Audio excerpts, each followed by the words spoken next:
I was looking down the 5-year plan and just realizing, I don't think I want my life to look like this for the next 5 years. And I don't know if I'll survive it. And so I knew there had to be a different way to approach this, but I couldn't see a way to keep growing revenue without just stacking more clients and more projects. Welcome to the Smart Gets Paid podcast with me, Leah Niederthal. I help women land higher paying clients in their independent consulting businesses, but I've never been a salesperson. My background is in corporate marketing, and when I started my first consulting business, I learned pretty quickly that it's about 1,000 times harder to sell your own stuff than it is to sell someone else's. So I taught myself how to do it, and I created the sales approach that I now share with my clients so they can feel more comfortable in the sales process, get more of the right clients, and get paid way more for every client contract. So whether your client contracts are $5,000, $100,000, or more, if you want to work with more of the clients you love, do more of the work you love, and get paid more than you ever thought you could, then you're in the right place. Let's do it together. Thanks for tuning in, and don't forget to rate, review, and share. Hey there, Leah here, and thanks for tuning in. I hope that wherever you're listening to this, wherever you are right now, I hope you're having a great week, making some good progress in your business, and taking some time for you. So recently in my social feeds, I've started to get targeted with videos about home storage hacks or like staying organized. I think I searched for like some home storage item at one point, and now that's like all I see in my, suggested feed. And usually I would just scroll past them, but I started noticing something. So just a few examples of what I'm talking about. So there was the video where they showed you how to take a kitchen drawer and turn it into a charging pad. So you and the family can like put your devices away and not be on your devices all the time and also charge the devices, right? Or there was another video about how you can have a dedicated like movement room for kids with a climbing wall and other stuff for them to shake their sillies out and burn up some energy. Or there was the one about how you can create this like cool hidden drawer under your kitchen cabinets where picture like you kick it and it sort of pops out and that's where you put your shoes, right? Like for hidden shoe storage. And I watch these things and I'm like, okay, that's cool. And my immediate next thought is like, that is not for me. Not that it's not a good idea, but it just doesn't fit with my life. Because let's be clear here. We rent an apartment in Brooklyn. I don't have extra drawers I can just sacrifice to like non-critical things. I can't build out my cabinets. I don't own this place. And we definitely don't have an extra room. I mean, what's that even, right? But we don't have an extra room that we can just turn into a climbing gym. These could only be possible in a house with a lot more room, right? Like a house in the suburbs. And since I don't live in a house like that, these just aren't for me. And I feel like we're so bombarded with advice and guidance that sounds, basically like all caps, like you should be doing this, that sometimes it's hard to take that momentary step back and say, wait, that just doesn't fit with my life. And it happens a lot in business advice too. There's a business coach who, I listen to his podcast every now and then. And I'd say over the years, I have picked up some good nuggets from him on, running a business. But also, every now and then he'll say something that just reminds me like, wow, that just 100% does not apply to me because he and I live very different lives. I just heard something like this from him recently.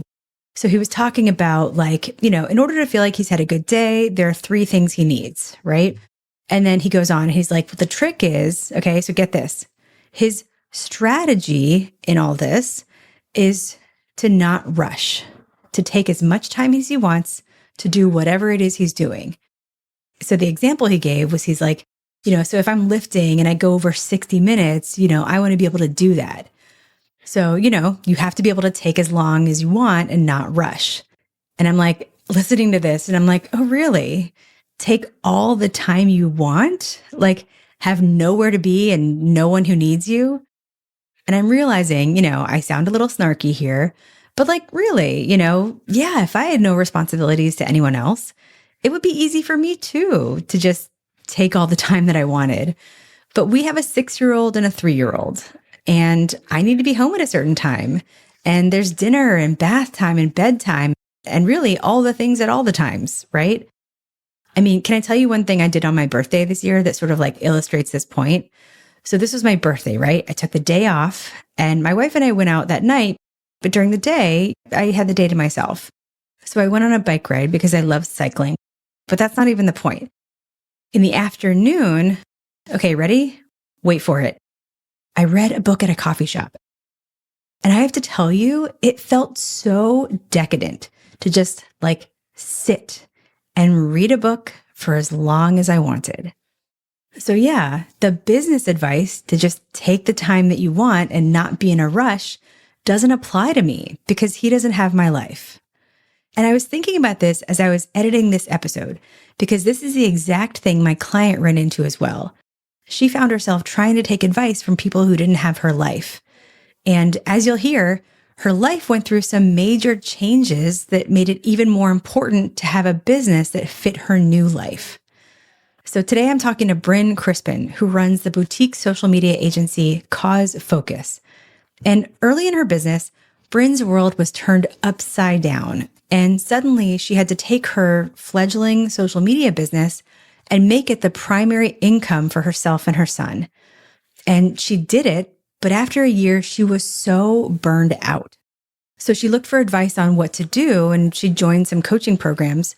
But she quickly discovered that the advice she was getting was basically for, let's just say, people who aren't the primary caregivers of their children. Okay. So this story, Brynne's story that you're going to hear today, is a story about what happens when you find the right advice that fits your life. And you're able to transform your business from one that completely burns you out to one that makes you even more money while working less and gives you spaciousness in your life. So take a listen to my conversation with Brynne Krispin, and at the end, I'll come back and share a lesson that you can apply to your business. And then hopefully someday soon, you'll partner with us to help you build your consulting business, and you'll come back on the podcast and share your story. Enjoy. Brynne, thanks so much for being here.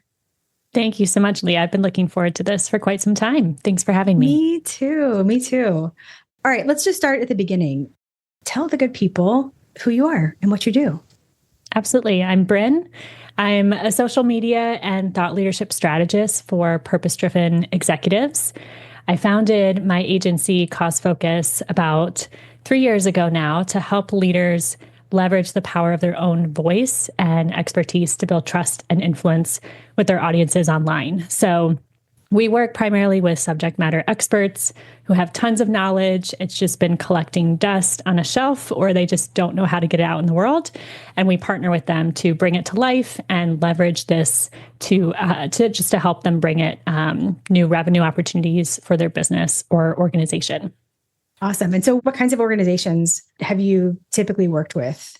So we specialize in social impact organizations. So that looks like typically a nonprofit or a purpose-driven business. Often they have sustainability as a core value in their business mission. Very cool. And you've been doing this for 3 years. So what were you doing before this? I was in-house working at a nonprofit out here in DC, leading their social media. It was a large NGO. And I was loving it. It was truly a dream job for me. And one of the biggest things that changed was that I had a baby. And as many of us know, is that a change? I don't know. Completely turned my life upside down. Welcome change, but nonetheless a huge one. And so I was going through just a lot of decisions at that time, figuring out, just staring down burnout and, how the world of social media is. I was just coming off of the 2016 election. And even though I was at a nonprofit, it still just impacted my work and day-to-day life. And then I had this new baby to take care of. So I made the decision to take the leap and start freelancing and just try to do my own thing for a little while. And then you throw COVID in there, and it was just a lot to be dealing with as, I'm a young mom and trying to figure out how to go out on my own as a freelancer. But I was also loving it. And I just saw that lasting for a while until my son was old enough to go off to school, or if we had more kids, those younger kids could go off to school. So it was a good flexible option for me. And then at the end of 22, I started realizing that I was going to be going through a pretty unexpected and difficult divorce. And suddenly having to figure out how to be the sole breadwinner for myself and my son, when before my income was really just pocket change. Like it was vacation money, it was fun money, and now figuring out how to essentially 3 times my income within the matter of 2 months. So I had a lot of decisions to make. It was extremely hard. And I just rolled up my sleeves. I put my head down. I started tapping into my network, started to get really clear on what I wanted to do and what I wanted my life to look like. And, nothing will make you do that other than your whole life blowing up in your face. Totally. So that lasted for a year. So the first 3 months, I met my goal. I 3 times my income. I was getting new clients. I was growing the business. I went from having just me and one contractor to then hiring 5 additional contractors. Things were seemingly going really well on paper, but I reached out to you almost a year after that because I started just feeling, again, the burnout. I was looking down the 5-year plan and just realizing, I don't think I want my life to look like this for the next 5 years. And I don't know if I'll survive it because I was just working crazy hours. I was just stacking on clients and clients and projects. And so I came to you because I knew there had to be a better way. And I had tried other programs and coaches before and just felt like I was hitting a dead end because it was hard to find other women who had done this while also taking care of their family and their own mental health. And so that's when I got introduced to you and your program. Yeah. Oh my gosh. And I mean, I remember hearing about some of this in our early conversations, and I'm sure there are, and wait, let's just pause because holy shit, that's just like, it's a lot to be dealing with. I think anyone listening would commend you for going through all of that, rolling up your sleeves, doing what you had to do, just sort of like forging ahead, because where else could you go besides ahead? And I think that some people are wondering as you're listening to this, or as they're listening to this, like, okay, you went from like this news and having to really do this and you did 3x your income. I'm sure that there are people that are like, wait, how'd you do that part? I mean, understanding that it resulted in like a tremendous amount of burnout, and we're going to talk about, that, but like, what did that year look like? That's a great question. And I still look back, I'm like, how did I do that? Honestly, I mean, LinkedIn was huge during this time. Like I didn't have an ad budget to spend to promote myself. I also didn't have the ability to go out in person and meet people because I had to pick my son up at the bus at 3:30 every day. So I just went full on to LinkedIn. I started posting 3 times a week. Again, it's organic. And I just started connecting with people, just sharing what I do, what kind of projects I'm interested in, asking them questions. So if I messaged them, it was never a sale. It was just like, hey, I'm starting to get a sense in social media, like this is a need, or this is something really interesting that executives are struggling with, and just hopping on a call and having a conversation about that. So coming at it from just trying to build as many relationships as I could, not knowing if it would lead to business or not, just exponentially grew my own personal network, even if I couldn't be there in person and see them and do the happy hours and that sort of thing. So that would be, I think, the number one thing that really helped me grow as fast as I did. Yeah. And which is why I center my business around it right now. Of course. Well, it's interesting because, there are a lot of people who come out of all types of like marketing and communications who can do some of the things that they do for clients really well, but it's really hard to do it for yourself. Did you find that, or was it just like, you don't have a choice. You just sort of have to do it and rip off the Band-Aid and not worry about, ooh, does this feel weird? Yes, I was struggling on the cringe bus for a very long time with my own content. And I still do. It's so hard, which is why this program was so helpful for me to just kind of get out of my own way and treat myself like a client, so to speak. And so in the beginning, like my posts, I look back, I'm like, why would you say that? My posts were just like a shot in the dark, spaghetti on the wall. P.S. So were mine. When I look back at my posts from like when I first started doing LinkedIn, I was like, oh gosh. Oh yeah. But yeah, the key was just getting started. And I think the more I did it, the more rhythm I got into, the cadence, and the more I got, the biggest thing I think was the listening piece. So like I would just go into the comments and seeing what people were asking about, and then doing the DMs again, just trying to start a conversation and just being really meticulous about jotting down what people were asking about and what their struggles were. And then I just started building more content around that versus what I thought people wanted to hear, what I think they might be interested in. So that kind of helped me get out of my own way, so to speak. Totally. I also think that there's this phrase that you might have heard me say in the academy. It's like, imagine you're being chased by a bear, because I think that a lot of us want to do great work. We want to do the right thing. We want to we want to sound smart in our content and in our marketing. But as a result, we're tiptoeing into the marketing piece. Mm-hmm. And so I'm like, well, if you have a really thin pipeline, or in this case, if you have to make this happen, that's the bear, And so imagine you're being chased by a bear. You don't have time, or, you don't have the ability to nitpick every word and say oh, is this all right? Or whatever. Cause you just have to run. Imagine you're being chased by a bear. I don't know if that was absolutely. I felt like so many things became extremely clear to me, not just in business, but in life. Who do I want to be spending time with? What do I want to fill in my head? How much time do I want to spend with my son? All of those things were so clear. So then why not translate that to business too and say, this is the type of person I need to work with in order to meet this type of revenue goal. And how do I start connecting with that person? Everything else can go away. I don't need to worry about that.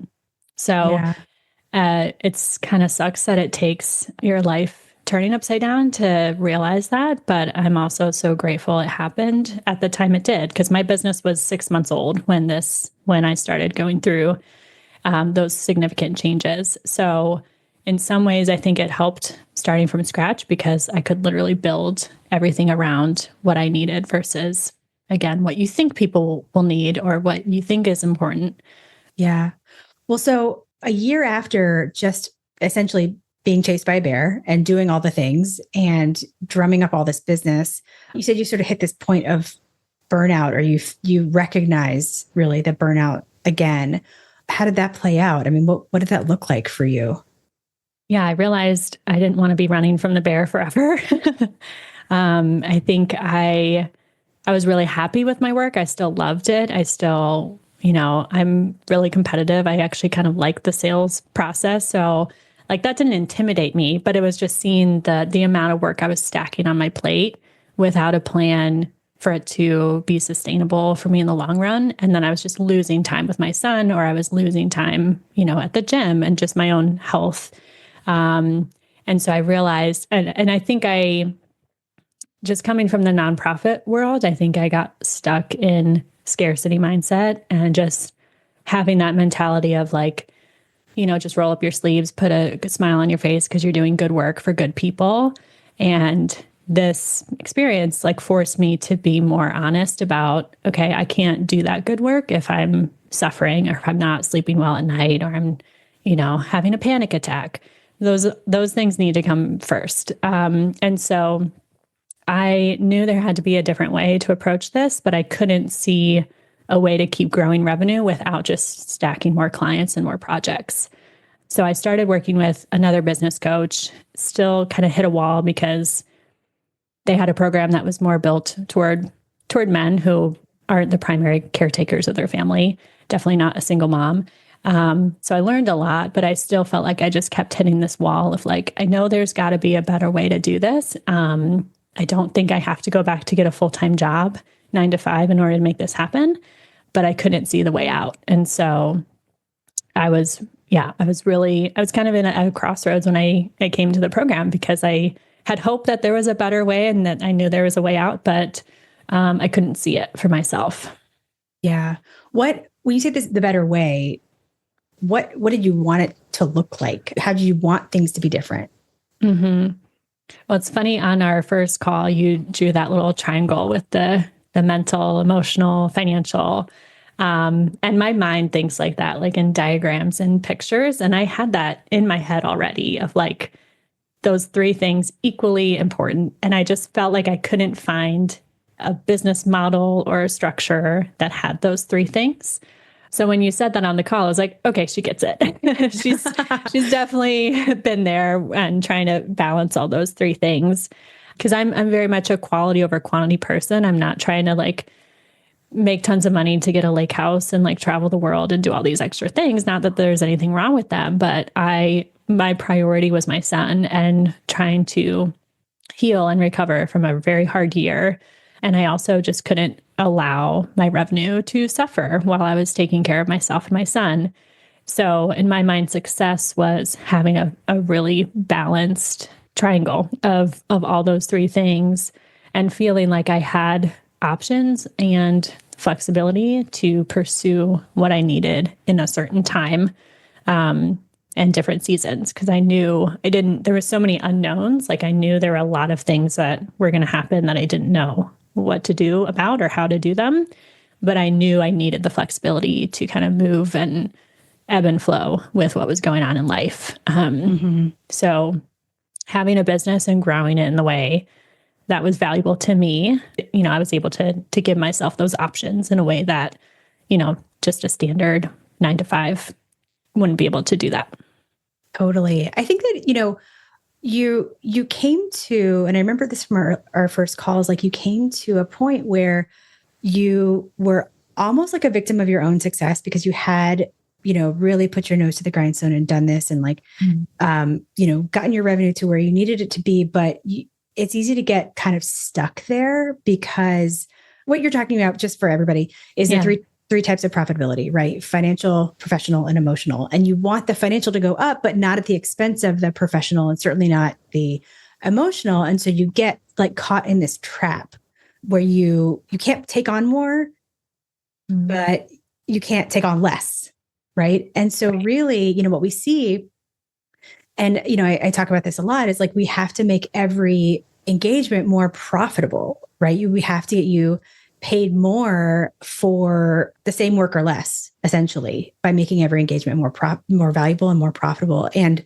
oftentimes one outcome of that is like the client gets better results also. So, so that's what we have to, when you say you sort of hit a wall, I mean, that's the wall, right? Mm-hmm. It's like, we have to sort of dislodge some of those things and really make all the work more profitable. Mm-hmm. Well, so let's fast forward to today and how things are right now. And then let's talk about sort of some steps you took to get there. And I am totally going to tee you up for this because you posted something at the end of the year that I was like, I almost like welled up with tears. I mean, it was, anyway, can you share, sort of bring us up to speed, share what you shared? Sure. Yeah. I fully welled up with tears too.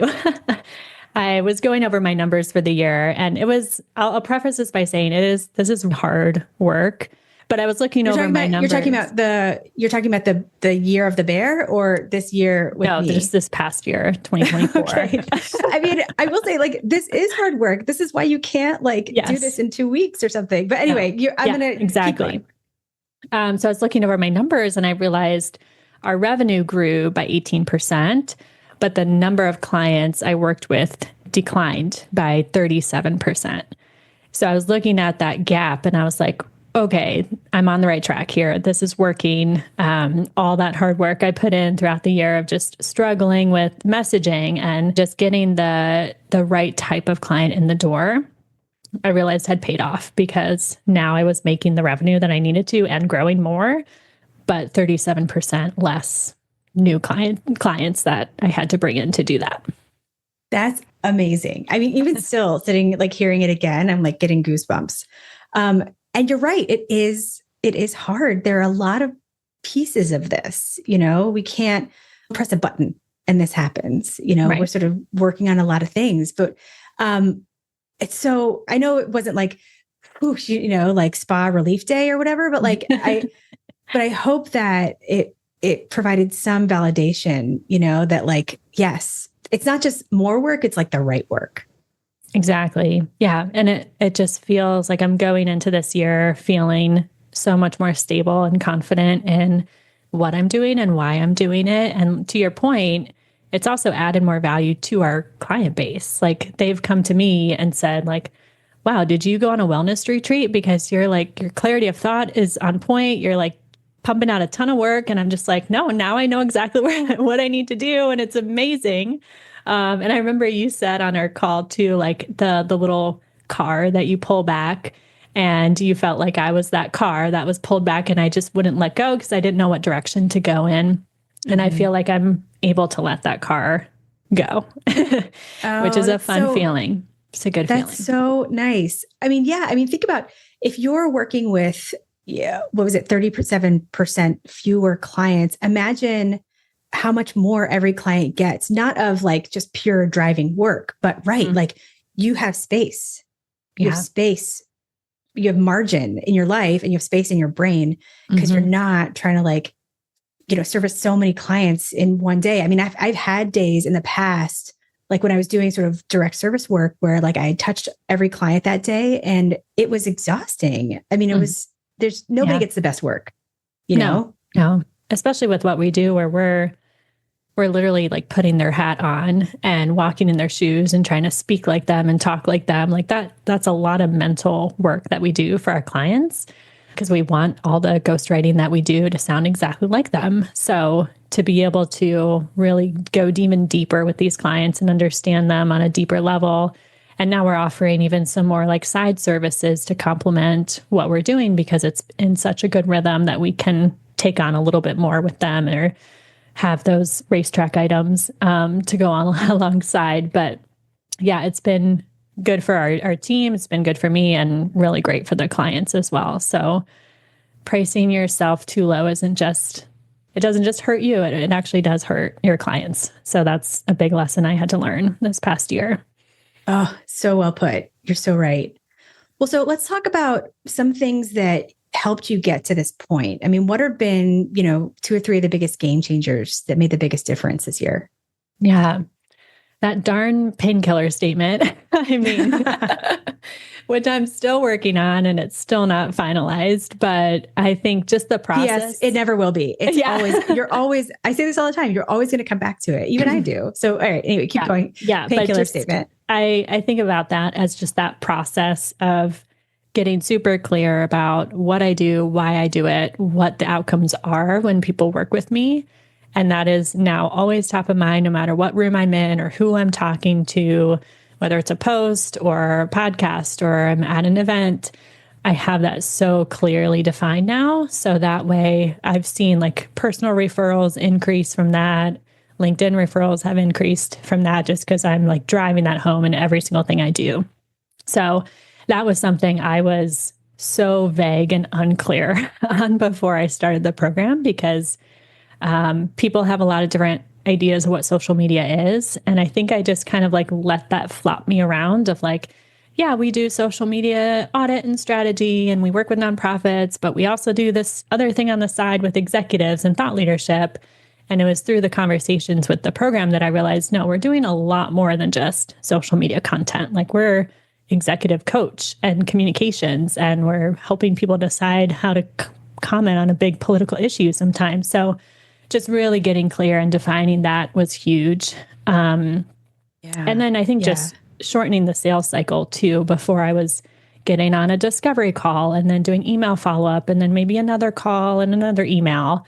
And now I feel like it's just a quick call. Oftentimes they already feel like they know who I am and they know what I do before they even get on that call.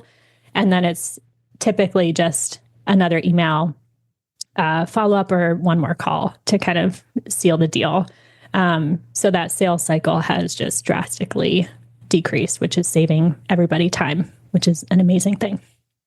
So I love that because I think that, especially when you're doing the work and you're doing the biz dev, I think we don't really realize like how these longer sales cycles really, of course, wear on us, but you can also go broke, like waiting for things to close. Yeah.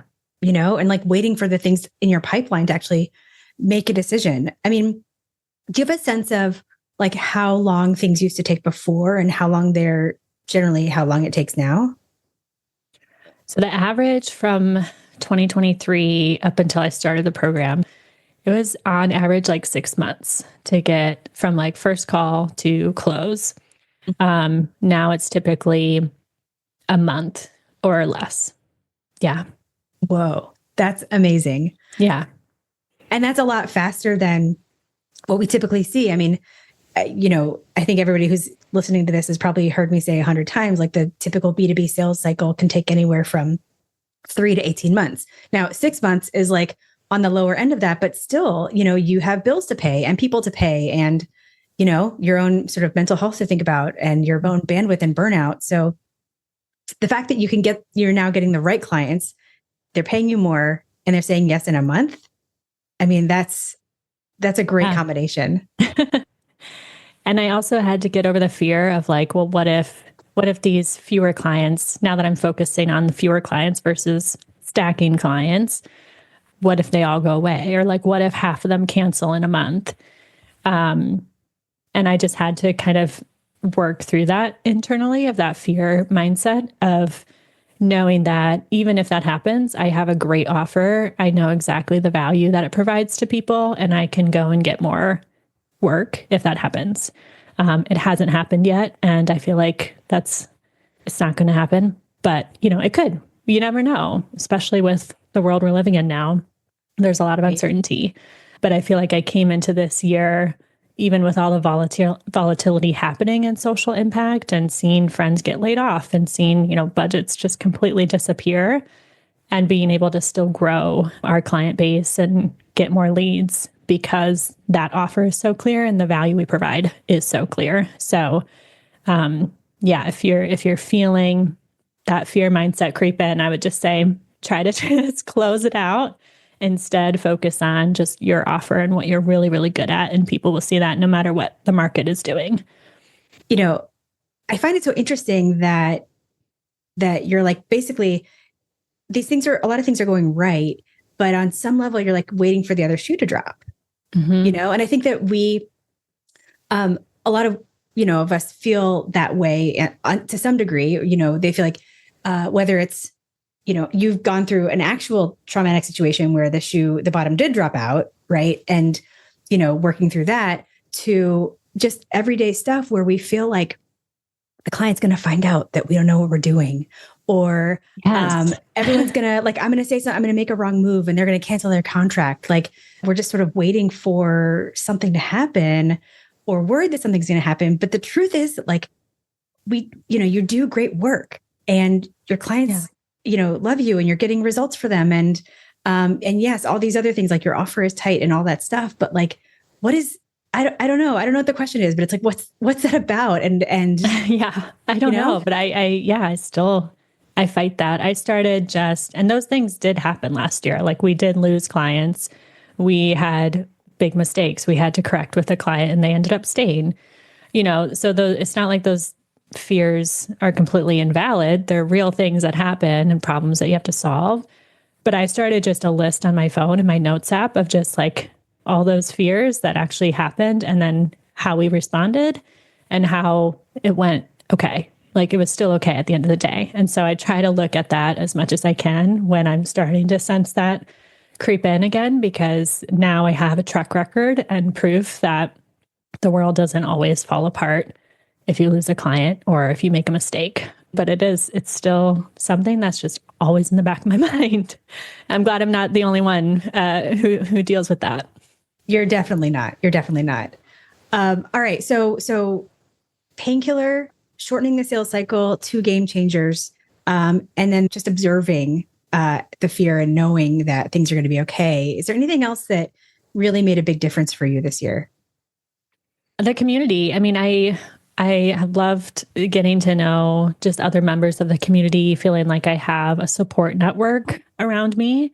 In that first year where I was like being chased by the bear and just truly survival mode, I definitely took on like hyper independency of feeling like this is my responsibility. I've got to figure this out for my own. Like no one else really understands what I'm going through or what I'm trying to do. And I think that definitely hurt me when I was trying to scale and grow. So this past year, having that community around me to just be like, hey, I'm dealing with this issue. Like, has anyone else seen that? And just having 2 or 3 people respond with like, yeah, I had to deal with that last month. It's just like, oh, okay, I'm not alone. And, I'm not the abnormal, weird person here. Like, this is a very common problem. And then just, having a network of women who are figuring out how to balance work, and many of them are moms, and just having that network of support is something I didn't have before. So that's been extremely valuable. Yeah. Oh, I'm so glad. I'm so glad it was helpful. And I'm not sure if you had this type of conversation with people, but like you mentioned everyone's a woman. A lot of them are parents. And, there are a lot of women in the group, in the program who've gone through divorce or are going through divorce. And they're now, the primary breadwinner in their family. And so, yeah, it's, from what I've seen, it's different than a lot of programs out there. I always say it's like the best place on the internet, but I think sometimes we don't really realize. Yay. Thank you. I think sometimes, and I'm not even a joiner, right? So sometimes like when I get in a community, it's like I never think I need it until I'm there, and then I realize how much I needed it. Yes, I grew pretty skeptical of communities because I had joined and canceled a number of them before I found yours. So I was really kind of weary and skeptical by the time I found this one. But every time I hop in there, there's just so much value. I feel like I'm getting free, like thousands of dollars of advice every time I just go into the Slack chat. So it's been incredible to have that at my fingertips. That's so awesome. So obviously, if you are making more and working less, right, or working with fewer clients, I mean, that's sort of like the whole point of value-based pricing and the work that we do around that. How did you think about value-based pricing as you were looking at your services? Oh, yeah, I think I had never taken the time to actually write out everything that I do for a client. I think I had got into the habit of just like the super high level and then wow them with other stuff as it comes along. But then that just hurts me because then it's, you're surprising and delighting the client with extra things you do for them, but you're not getting paid for it if you're not pricing it into your retainers. So I was the one being hurt at the end of the day. So I think I just started just being more intentional and honest with myself about what I was actually doing for the client and the value that it brought to them. And I was worried still, and I still do get worried sometimes when I go to present this. It's like, no, this is way too expensive. What are you thinking? But I have not gotten a no yet since that, at least from the ideal client that I want. So yeah, I think, again, getting that fear out of your mind and just seeing your own value and presenting it confidently, knowing that all the work and time that goes into it, and the value it can bring to the client, and just positioning the offer as those outcomes are what you're going to see when you work with me, was extremely helpful. Totally. And you have to have a level of confidence to say that, like I think a lot of people, they're afraid to own it. They're afraid to say that. And I think that one benefit, just on the confidence piece is like, one thing I love about value-based pricing is like the first sale is to yourself. Like when you look at your offer now, like, what do you think? What does it tell you?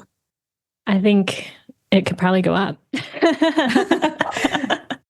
So what I started doing differently was I started factoring not just time, but like the mental capacity. So maybe a task only takes an hour, but the mental load it takes to do that task is like 30% or whatever of my day. And, it's not like you just close your laptop and walk away. Like some clients, their issues or things that they deal with or things that you're trying to understand on their behalf follow you throughout your day and your week. And so that was not something reflected in my pricing at all, which it is now, because now I need to protect my own mental health and capacity. I want to be able to go to my son's basketball game and really enjoy it and not be, getting texts from a client about some major time-sensitive thing. So having that built into the contract and then just being able to communicate to them really clearly why I have it structured that way has been just a great educational opportunity too for the clients. And I haven't had a client come back and say like, you're charging way too much for that. Is that even a thing that you do? Those fear mindsets that come in. So yeah, I think being honest with yourself, outlining it, and then factoring in the emotional, mental capacity that it takes to actually do the job really well will validate those value-based pricing that you have. That's so awesome. I think I love that, the mental load as well. So fill in the blank for me, if you would. I almost didn't work with you, or I almost didn't join the program because, what would you say?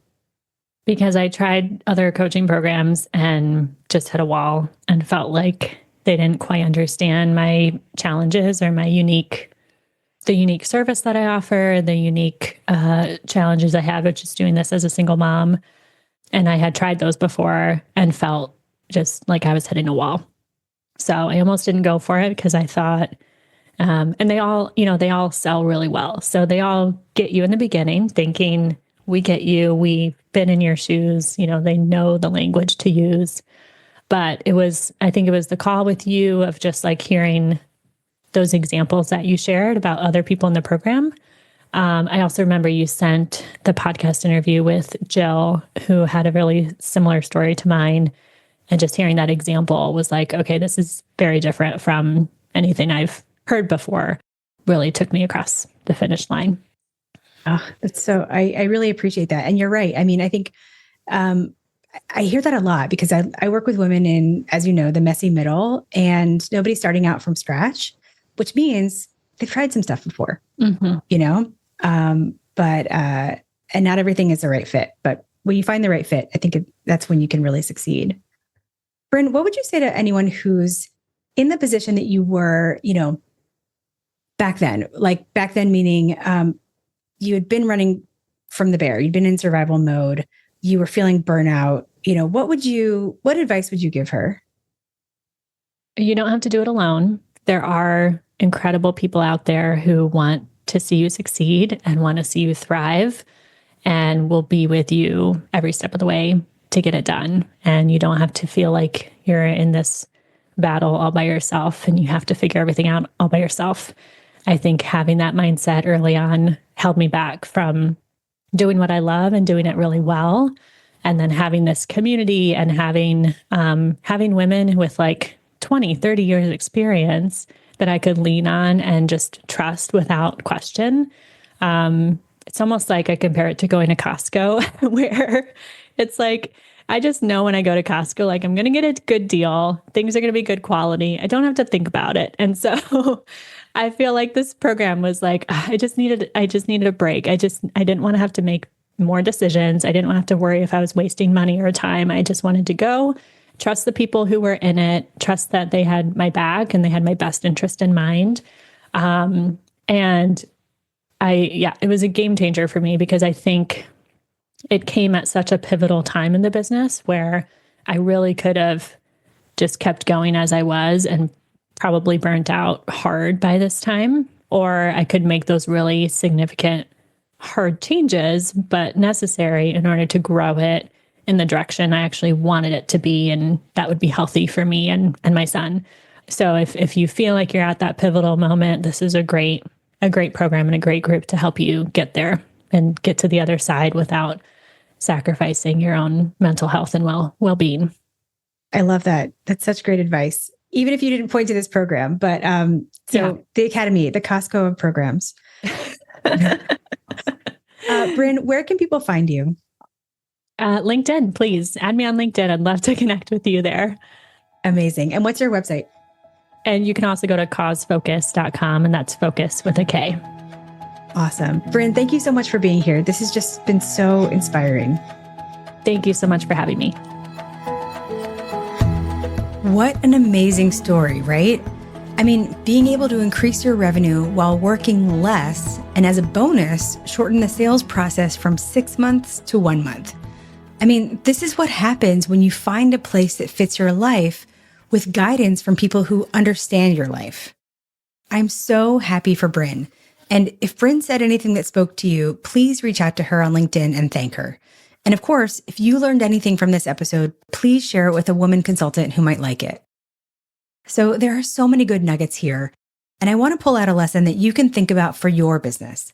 And it comes from something Brynne said about value. So in our methodology, we help you implement value-based pricing. It's like literally the second thing we do when you get in the program. And we do that because when you can use true value-based pricing, that's how you can get paid more for doing the same work or less, because you're getting paid for your value.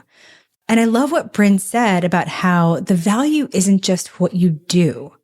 Because, we often think about our pricing in terms of, what we do, right? This many meetings or deliverables or hours, or this project is this long or what have you.